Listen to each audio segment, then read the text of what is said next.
If you want to learn how to add watermark on CapCut, just like this, then this video will show you how step by step. Alright, let's use this video as an example. So how do we add a watermark on CapCut?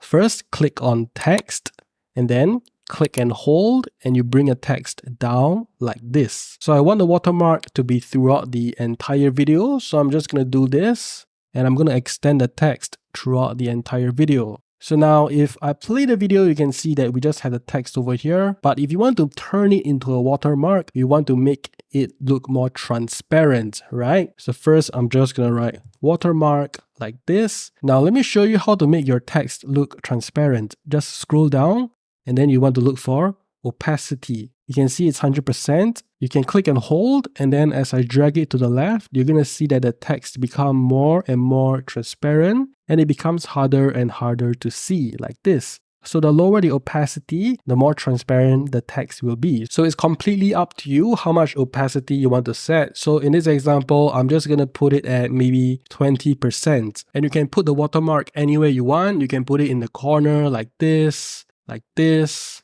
like this. Or here, you can put it in the middle, you can make it smaller, you can make it bigger.